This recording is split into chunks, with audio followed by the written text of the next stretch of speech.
you for taking the time to take a look at this tool that we've created specifically around the Pension Protection Act of 2006. A little background on me: I've specialized in long-term care for over 30 years now.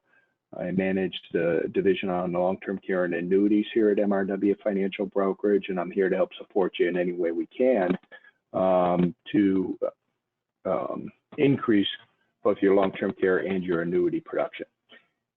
In that mind, what we've tried to do is really simplify the LTC presentation concept. We have several tools. In this webinar, we're going to focus on your clients that have non-qualified annuities.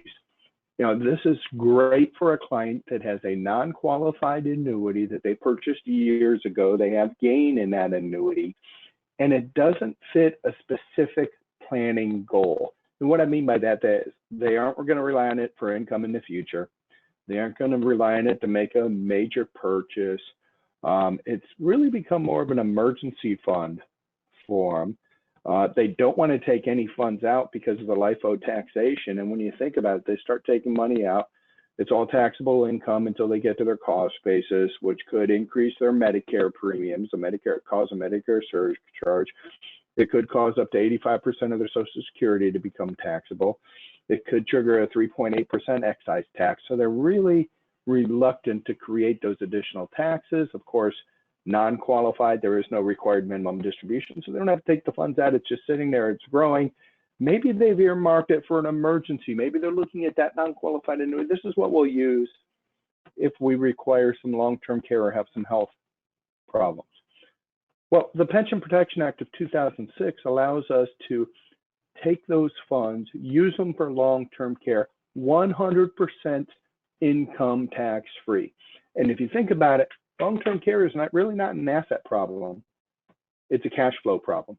How are we going to create $60,000+ of additional cash flow to meet your cash flow needs and do it in a way that is as tax efficient as possible? We don't want to liquidate securities that have capital gains that we could eventually pass on to our beneficiaries, and they receive a free step up in basis and sell it completely income tax free. We don't necessarily want to pull withdrawals out of, increase the withdrawals out of our qualified funds, which could trigger that 3.8% excise tax, trigger a Medicare premium surcharge, and make up to 85% of our Social Security taxable on top of the ordinary income tax that we're paying on the funds that are coming out. So, there's a lot of, we don't necessarily want to do a reverse mortgage and the heavy costs on that reverse mortgage. So long-term care is really a cash flow problem more than an asset problem. And if your client has a non-qualified annuity, this presentation is really going to help you navigate that non-qualified annuity and allow us to prepare a presentation and show them how efficient an annuity compliant with the Pension Protection Act can be. So you can use this fact finder. You'll see that this one here is actually branded for MRW Financial. If you'd like, we can brand it for your agency. We can work with your broker-dealer to brand it for your broker-dealer and put your contact information on it, or you can use it with the MRW Financial brokerage branding. It says, can you access your non-qualified annuity income tax-free? And that's going to get a lot of people's attention at, of course, income tax-free. The Pension Protection Act of 2006 allows you to reallocate existing annuities and life insurance to other planning goals income tax-free. We can actually access those funds income tax-free. So if we're going to move on to the second page, we're going to ask several questions. Question number one, you probably already know this going in, but it is, do you own any non-qualified annuities that have increased in value? Because, of course, if they haven't increased in value, if the cost basis and the account value are the same, they can already access it income tax free. But if they have increased in account value, there's some real tax leverage we can create there. Question number two, what specific planning goals is this annuity going to fund? And this is important. We need to find out, are they relying on this annuity for income in the future? Do they have a specific planning goal, or is it just another asset that they have out there without a specific planning goal? hopefully that's the answer. If they have a specific planning goal that they're going to need those funds for, this isn't going to be a solution. And question number 3 is, if it's possible for you to access your annuity funds income tax-free, would you like to know more about it? Most people are going to indicate yes, we would like to know more about it. So you'll notice in here there are 3 different fact finders. This one here is for an existing variable annuity. We have one for an existing fixed indexed annuity.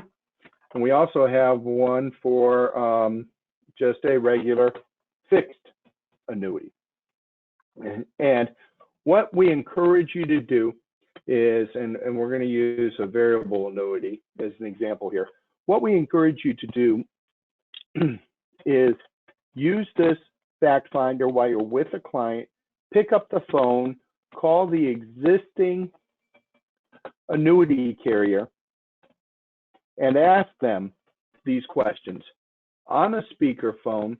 So the client gives you, or the client gives the existing annuity carrier permission to talk to you about this. They ask them those questions on the phone. You ask them, complete this form, but do it so the client can hear you. So when we look at this existing annuity information, first of all, we want to know the company name. We'll just call it ABC Insurance Company in this case. By the way, these numbers are from a real case that we did. We want to know the date of the call. Let's see, what's today? November 19th, 2020. We want to know who you spoke to. Call it Mary Jones. Sorry, my handwriting is not always the best. You need to give me an assumed tax rate because you're going to see the presentation that we're going to create for you. So if you can give me an assumed tax rate. Now, this is assuming take their existing income, and let's put on top of that, say $65,000 of income. Why? Because we're going to have to create those withdrawals. What if they take it out of their qualified plan? So that assumed tax rate may be 35%, but whatever it is, you give me that assumed tax rate. We want the annuity issue date. In this case, it was April 24th, 2006. We need to know the annuity cost basis. In this situation, it's $118,519. And we will need to know the total withdrawals to date. This happens to be 0, which many of the annuities are. In fact, over 80% of annuities are just sitting there growing. They're not taking withdrawals out. They're not annuitizing them. They're just sitting there growing, becoming a legacy play. We have to know if they did have withdrawals. We need to know the dates and the amounts of the withdrawals, because one of the things we're going to calculate for you is what is the actual rate of return been in this annuity since they purchased. We need to know the accumulation value, and the current accumulation value is $181,964. Of course, this is as of November 19th, 2020, because it's a variable annuity where it fluctuates. We want to know the surrender value, and is there any surrender charges? So we have $181,964 is the surrender value, which is 100% of the annuities. And the years out of surrender, it's currently out of surrender. Or you can tell us what percentage the surrender value is of the accumulation value and how long it is until it's out of surrender. We also want to know the death benefit. In this case, it's $181,964. We want to know how that death benefit is calculated, because one of the things we want to do is we want to do our due diligence for you and make sure this transaction is in the client's best interest. In other words, if it's a legacy value, and if somehow this had a death benefit of $300,000 or $400,000, it might not be worth it for the client. Typically, that's not the case, though. This death benefit is calculated at the highest market value. How do withdrawals affect the death benefit? It is a pro rata reduction of the death benefit. Any other optional riders that they have? In this particular case, we did not have any guaranteed minimum income or guaranteed minimum withdrawal benefit, but if we did, we want to know, is there a guaranteed roll-up? Is there an annual benefit increase? What is the current guaranteed lifetime income? Of course, in this annuity, it's not available. Is it single or joint income? It's real easy for us to do a calculation for you and see, does that income rider have any value today. And the way we determine that is we look at what the cash surrender value is of $181,964. We understand it. We determine if it's single or joint income and see what we could replace that income with. What would a single premium immediate annuity with a cash refund option look like?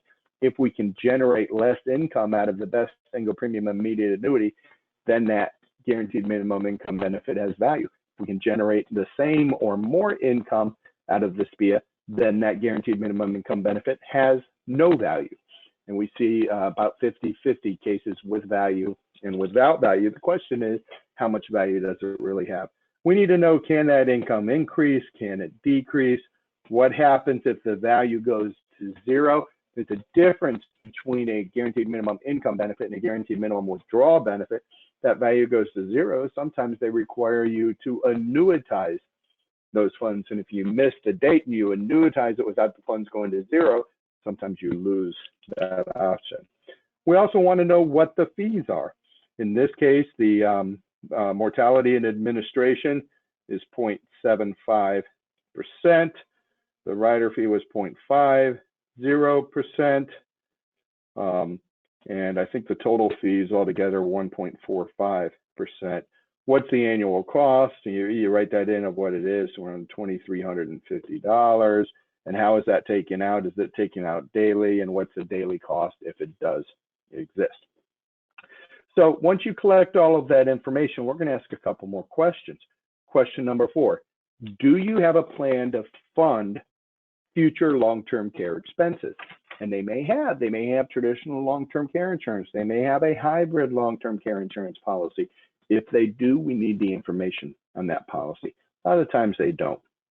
And this is what we want to show them. For a couple age 65, if you're an individual over age 65, did you know there is a 70% chance you're going to need long-term care at some point in your life? And if you're one of those 7 out of 10 that needs long-term care, that means you're going to be able to access these annuity funds income tax-free. Did you know for a married couple, there is actually a 91% chance that one or both of them are going to need care at some point in their life? In fact, there's a 49% chance that they're both going to need care, but a 91% chance of accessing at least some of these funds income tax-free, if not all of them.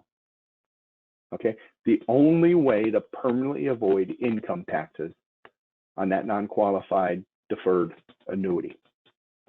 So question number 5, given the 70 to 91% chance, of accessing your annuity income tax-free, is it worth investigating such a solution? And most people say, yeah, it is. Let's take a look at it. Now, this is what's important. It's not your money alone that qualifies you for this. It's also your health. So I need to get some health information for you, okay? Client's name is John Smith. Wife's name is Mary Smith. Mr. Smith, what's your date of birth? Turns out he's 80 years old. Turns out Mary is also 80 years old. And this happens to be for the state of Florida. We are going to ask you these 5 health questions here. If the client can answer no to these 5 health questions, there are annuities out there that will provide leverage and generate revenue for you, and the clients can get to the money income tax free. All right, the first question is, within the past 2 years, have you been confined to a nursing home, assisted living facility, used any, are you currently terminally ill? Do you need any assistance with your activities of daily living? Or confined to a wheelchair or hospital bed? And they both answer no to that. Are you currently hospitalized or bedridden, or use medical devices such as a wheelchair, walker, so all of the assisted devices? Multi-pronged canes would end up causing an issue. Or do you take any of these memory medications? Again, in this case, they're both no. Have you been diagnosed or a family with AIDS, HIV, or ARC? No. If you're under age 65, is there any reason you can't work? Or are you collecting any Social Security disability? If they're currently collecting disability, unfortunately, they would be uninsurable at that point. And have you ever been diagnosed, and these are the dreaded diseases, the progressive diseases, or tested positive for Alzheimer's, dementia, memory loss, multiple sclerosis, muscular dystrophy, ALS, Parkinson's disease, Down syndrome, an organ transplant other than kidney or cornea, or do you currently have active cancer? Again, the answer no to both of those. So now there are some product solutions that we have. We want to go on and collect more information because, of course, the healthier they are, the more leverage we can create. So go ahead and collect this information on both husband, excuse me, and wife. So let's talk about next steps. Here's what we need to do, Mr. and Mrs. Smith. I want to go ahead and set a date and a time for our next meeting. And here's why. I'm going to take all this information you provided, the health information, the existing information on your current annuity. I'm going to send it over to my back office, and that's me. I'm your back office. I'm your long-term care planning specialist. So what my back office is going to do, did you know there's over 2,000 insurance companies out there? Of them, 200 have an A- rating or better. There's 100 that have been in business for 100 plus years. There's 30 that have long-term care riders. They're going to narrow it down to the 3 finalists and make a recommendation on one. Which one makes the most sense for you? And at this next meeting, it's important to understand no money's going to exchange hands. I'm not going to ask for any money at this next meeting. Our goal is simply to see, do any of these solutions make sense for you? And if they do, we'll talk about the process and talk about submitting your health information to the insurance company and make sure we can you can qualify for those benefits. So I need to get a date and a time for the next meeting so my back office knows when to get this information to me. And typically we won't need more than a day or 2 days turnaround of business days to complete this. You know, don't send it to me at 8 o'clock on Friday night for a 9 a.m. meeting on Monday. But if you send it to me at 8 o'clock on Friday night, you know, I'd like more time, but there's no reason I couldn't get it to you by Monday afternoon for a meeting on Tuesday. And oh, by the way, if you are in a situation where you would like me to assist or be your back office, I can do that virtually. I can be positioned as your product specialist. We can do it through a net meeting, and you'll still retain 100% of the commissions. So you get that information to me, and here's the Pension Protection Act report that I'm going to get back to you. So this is the Pension Protection Act annuity comparison for John and Mary Smith. And you can see I took the data that you provided. The annuities purchased on April 24th, 2006, an initial premium of $118,000, current premium of $181,000. By the way, that rate of return net after fees, money in, money out, is 3.11%. So here's what you need to think about. We're going to talk about opportunity cost. In this low interest rate environment, what's the cost of doing this? You'll see for a couple age 80, the account value is not going to continue to grow. So it's costing them 3.11% to get to these benefits. So let's look at what those benefits are. They have a current annuity that's worth $181,964. If they were to cash that in today, they'd have to pay $63,445 or report $63,445 in taxable income. They'd receive their cost basis back of $118,519. But what if we could do a tax-free exchange and turn that into $545,892 completely income tax-free day one if they need it for long-term care? And that would be payable at a rate of $6,065 a month. Now this is important, per person. And I don't care how the existing annuity is titled. If it's a non-qualified annuity in his name, if it's a non-qualified annuity in her name, if it's a joint non-qualified annuity, we can effect a 1035 exchange and cover both husband and wife with the long-term care benefits. Remember, for a husband and wife, there's a 91% chance they're going to require care, be able to get that $6,065 a month income tax-free.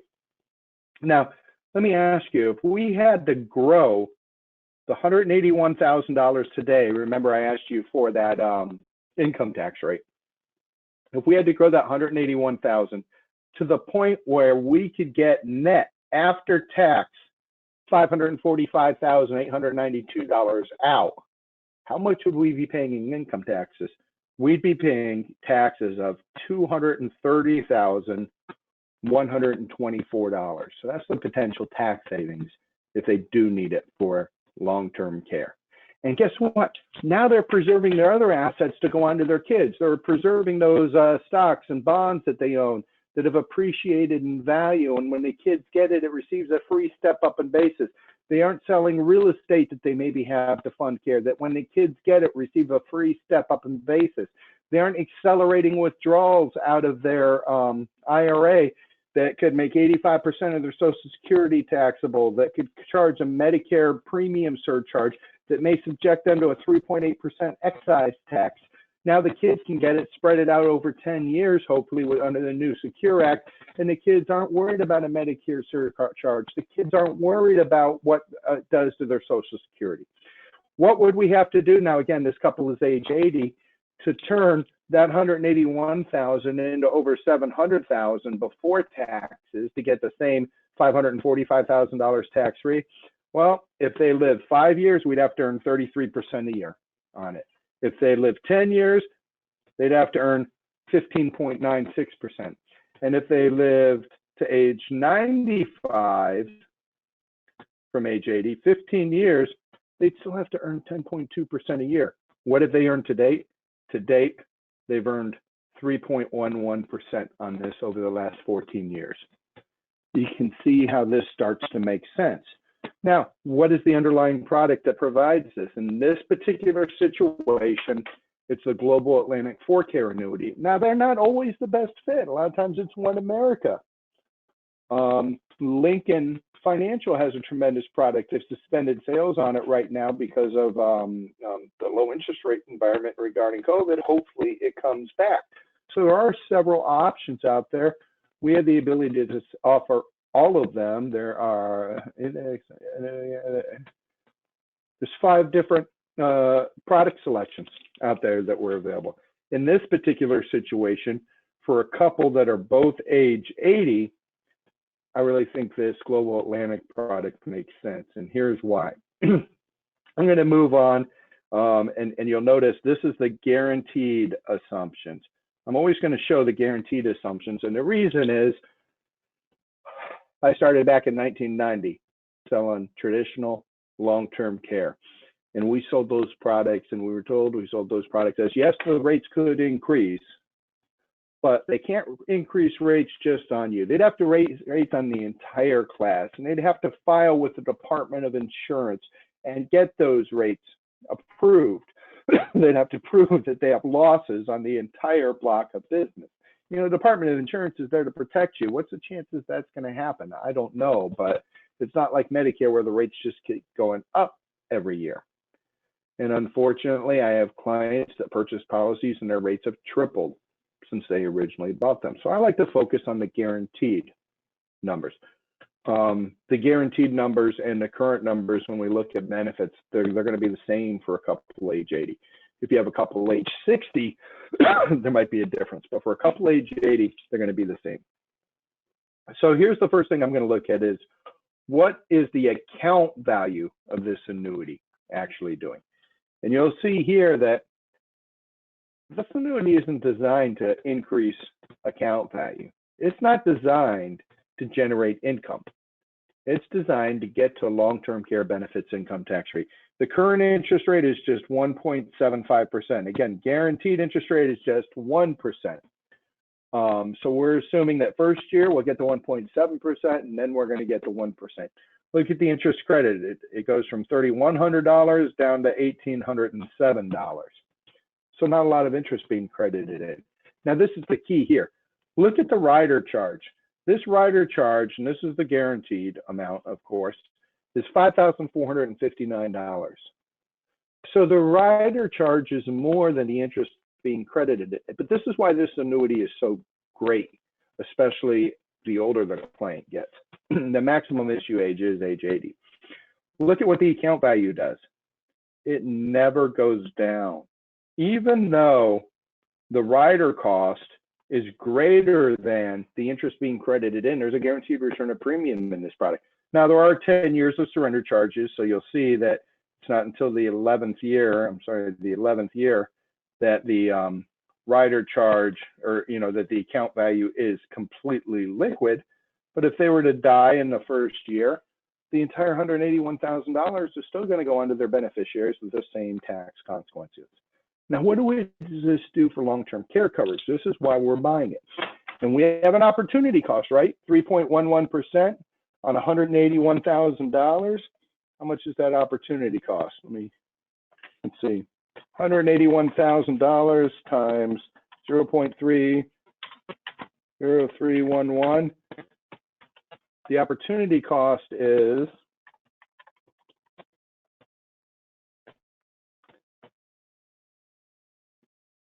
$5,629. So $5,630 is what they're giving up in taxable interest. Why would they want to give up that $5,600? Because of course this isn't going to grow. Well, for a married couple, it's for the 91% chance that they're going to take that $181,000, of which $63,000 is taxable, extend that benefit an additional $363,928 to have a total long-term care benefit of $545,892, payable at a rate of $6,065 a month. Look up there at the top, per insured. So if both husband and wife need care at the same time, they're going to get a little more than $12,000 a month. Essentially what they're getting is a checkbook with a single balance, a single checking account. Husband's getting a checkbook, wife's getting a checkbook of $545,000. They can each write a check for $6,000 a month. When that $545,000 gets to zero, that benefit is exhausted. But right now they only have $181,000, of which $63,000 is subject to ordinary income tax. We're getting to this entire $545,000 income tax free. This next page is just the current page, and you'll see that it's the same. If the 1.75% rate continued, well, guess what? The interest credited is still less than the rider charges. So the $181,000 is not going to change. For a married couple in their 60s, that rider charge is going to be much less. You might see some growth. If you see some growth, you'll see both the total long-term care benefit grow and the monthly benefit grow as well. But it's going to be pretty slight. A lot of times Global Atlantic is more appropriate for the older people because of that return of premium, and a One America product solution might look more attractive for someone that's a little bit younger. I'd be happy to work with you and your client. You'll notice in every one of my emails, there is a, at the bottom of the email, there is a place to schedule an appointment. I have all the technology to set up the virtual meeting. If you have a phone, if you have an iPad, if the client has a computer there or you have a laptop, as long as you have internet access, I can pull up the brochures, I can pull up the illustrations, I can take them through it. I can sort of lead that conversation while you continue to build your relationship with your clients. If I'm doing it virtually, there's no cost for that. I've got over 30 years experience doing this now. So if you do have any questions, please give me a call at 813-875-6331. Once again, my name is Tom DeSallo, and I thank you for your time.